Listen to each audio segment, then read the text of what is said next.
lúc sau ta xin nó chơi là dân nhật sẽ nó là ta bắt người ta là chơi là thôi nó lo có xuống nó nè rồi nên trong nhật trong xí chơi trong con trong đi chơi nên cho tụi cho được họ sau các thằng đi chơi họ là sẽ chơi rồi họ là nó xuống đi chơi nè lúc sau nó chơi cái chuyện đó còn nó xuống nè cho nên thì mình sẽ chơi nên cho tụi hàng cả là nó chơi họ là tụi nó xuống nè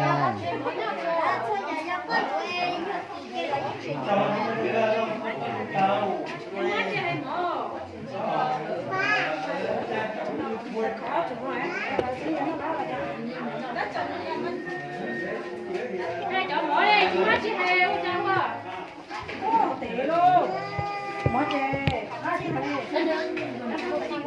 sao quay mình cơn thì đến nó thấy tụi nó lâu lâu hẳn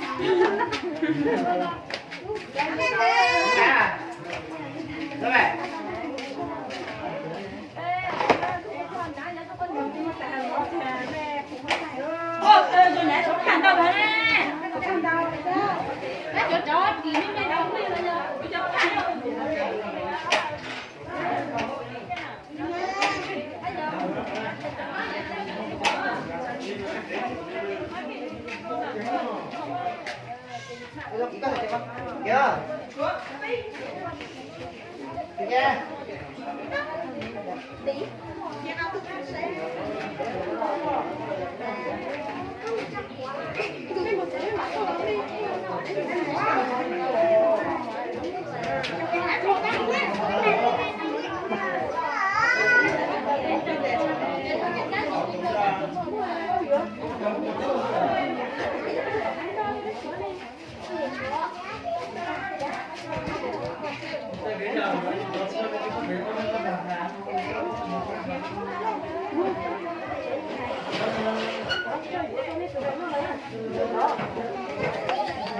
Sao lại có mặt chưa?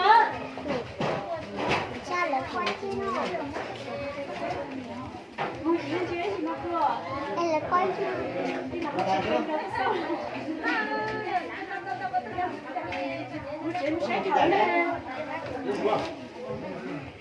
ta nói nha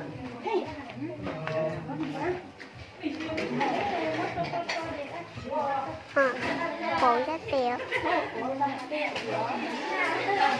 Lúc đó tụi nó biết chứ không nặng quá.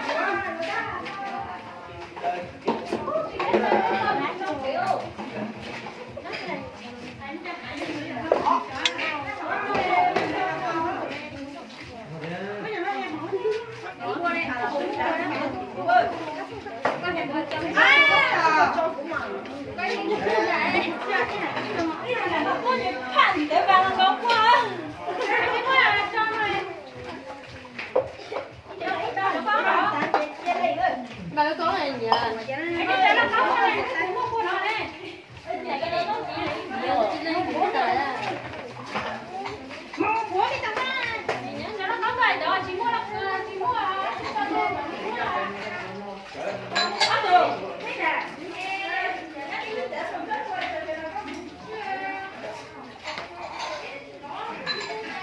Đâu rồi, chị cứ cứ coi chị, đó có chị xoay nha, cho chơi đi, nó tay mà đâu hỏi. Tại không ơi là ở tại nhưng mà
Là tay nó. Làm gì sai đó. Hãy subscribe cho kênh Ghiền Mì Gõ để không bỏ lỡ những video hấp dẫn.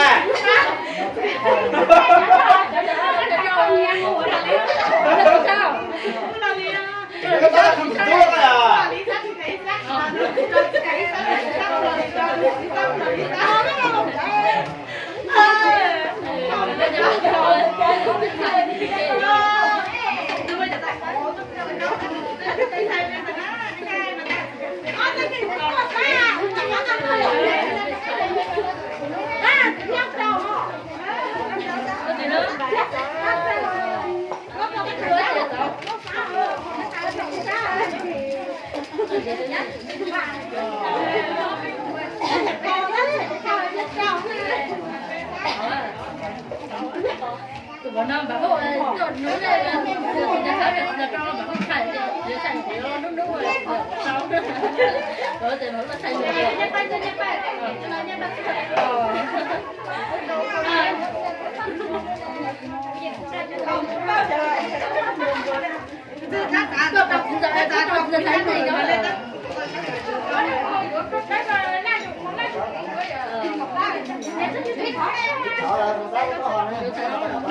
？Đâu có nữa, có không hiểu mà.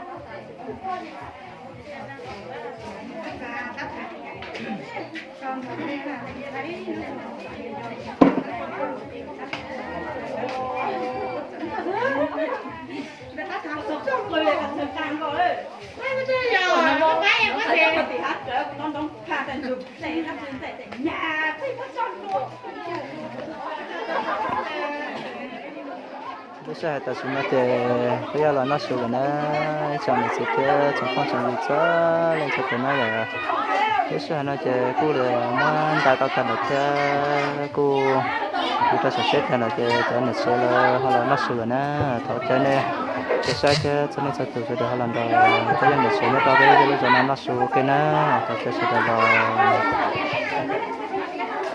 được chưa tiêu rồi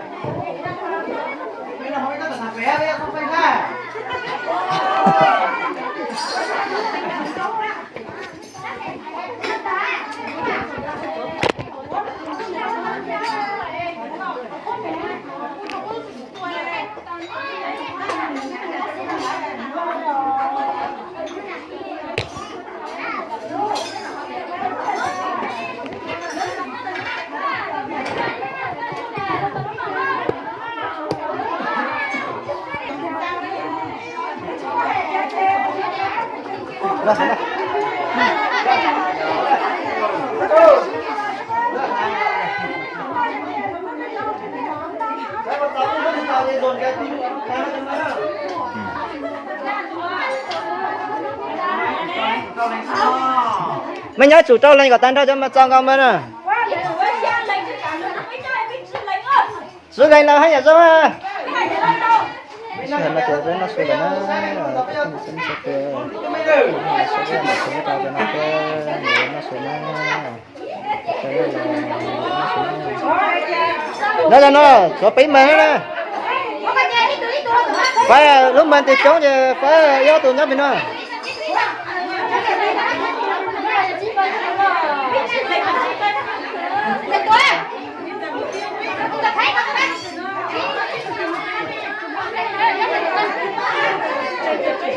nè hết rồi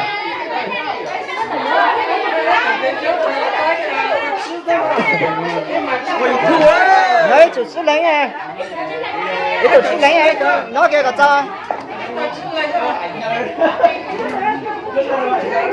phải luôn phải cầm cho bí mật nó chứ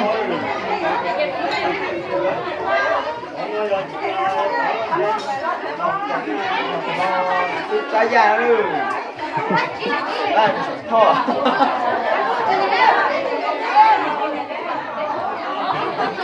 rồi bây giờ luôn bắt đầu nó mất rồi hai rồi nếu mà có bao giờ tao phải bảo tôi thành ra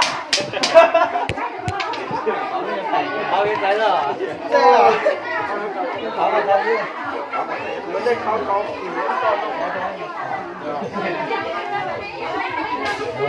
giảm một tấn đây mà cháu giảm một tấn đây là có nó san trà là vợ ta san trà có chị họ chơi có nhắn gì nữa con mỗi lần lo cái món đó có xì mới mà ta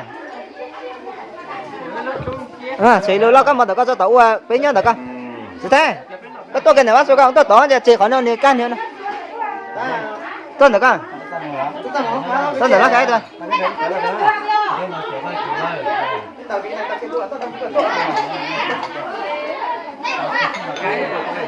Cái này là con gì đó là cái nó sẽ này cái nó sẽ là Chắc chắn phải bảo nó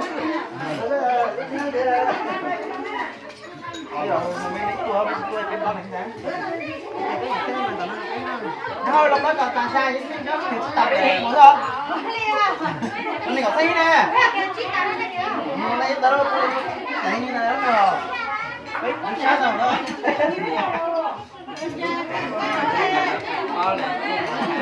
tay hỏi của tay có to rồi tại có dùng đồng mà có bóng xe có lỗi luôn nè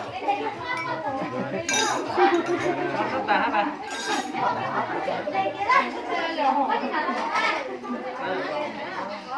không tay tay cái con này ô lấy cái tay nào lấy nào một số này tay đấy nè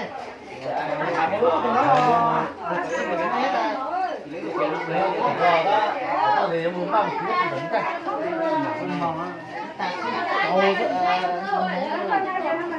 cũng được chào mọi người thấy được thấy cũng là một cái là hảo rồi khi mình có đây là chỉ có thua đây là đúng rồi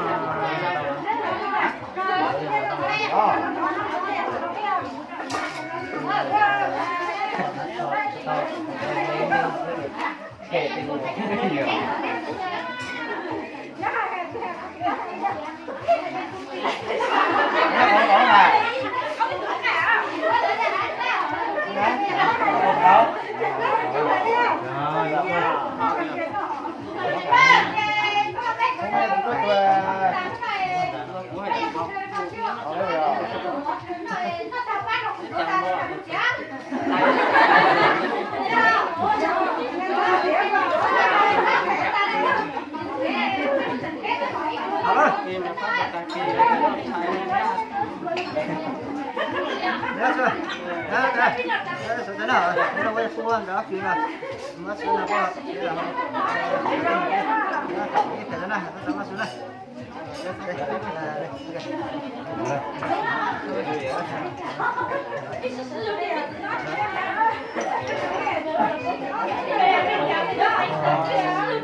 ai thua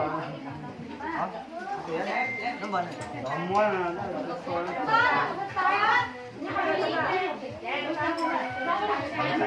đấy mà này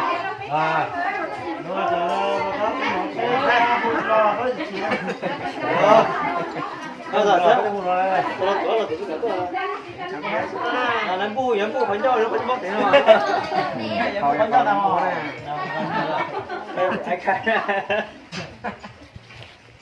bu nó bánh trôi bóc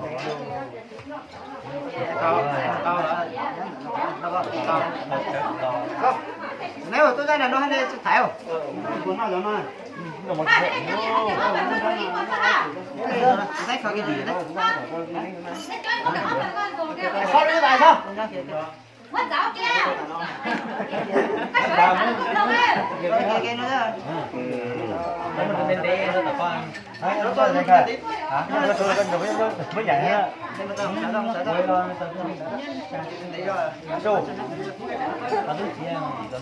他们也不，哦，那都是吃，这样老吃。雄心到菜啊！我都吃了，到不是我都忙了，到那也是多的。就不被真正的搞，真的啊！我不聊不久。那个到哪地点呢？那个真的是过了，这个哦，就拿这刀拍的啊，这个。好，对了。nhà có là này, này chứ nè, có mùi chưa lại rồi, để chưa à, thế rồi, Những buồn là họ nó quá hả? Tao nhả đi rồi. Còn cái gì nữa? Tôi chỉ tới nó không đấy. Tập trung à. Em buông buông hiểu thế hả? Bạn à. Những giờ phải trong này. Lòng cao lên ta chè lòng không? Đó là.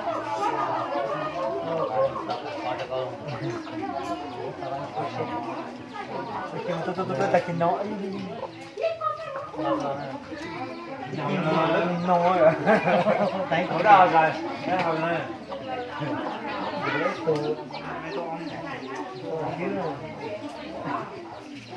đi cho một tuần này một tuần còn một xu nữa rồi bây giờ tôi đi bây giờ cho cái kia rất rõ trong giờ nó đều còn to cả nữa như rồi nhân ra nó thành tốt nó làm của thì sao không có ngần lại ra chuyên làm được rồi thịt lạch như vậy rồi nó để thế mà thế à thế tôi thì nó tân đối với nó rồi rồi các cu nào mà thấy tôi sai nó bán các cu họ ta thế ra có chỗ ấy cứ thế là một trò chơi to trời nó mất rồi một trò chơi hả đây cái gì không ra đây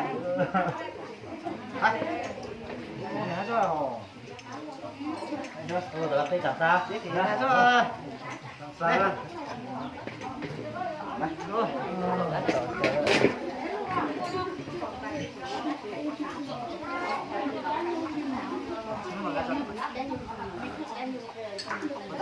có bộ đó đúng không?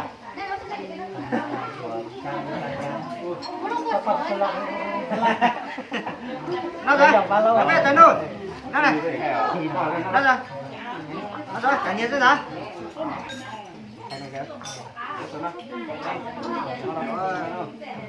Có xin một tí nó rồi. Rồi.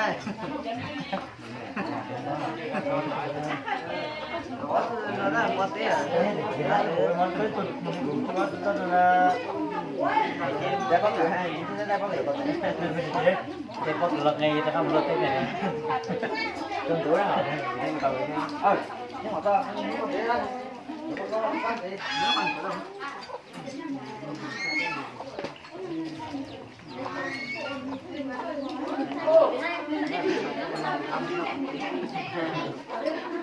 Thế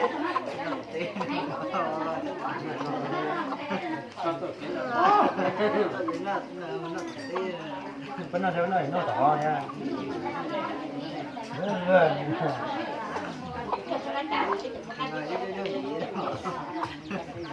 anh nhìn chị hả? Cái này cho cậu nghe không nhỉ? Thì nó nói em.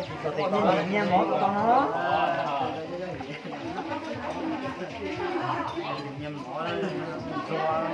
Cho nó có chuyên bóng cứ mình bay nữa. Mình vừa nghe cái nhiệm vụ mà lo. Anh cái gì thế nữa? Con tăng này không làm được mọi là tôi chỉ số giáo nó nào. Không phải cho nào chưa đến nhìn. Con chủ tịch nhìn cái nhiệm vụ thôi, nhìn cái nhé cái chơi nhà như thế thì nghe. Bắt chúng là cái gì nói? Thấy không? Cái gì nói? Khó thế này. Đã có cái chơi gió rất là chúng tao nữa chờ. Rất là gì tôi tá rồi, tôi lo rồi.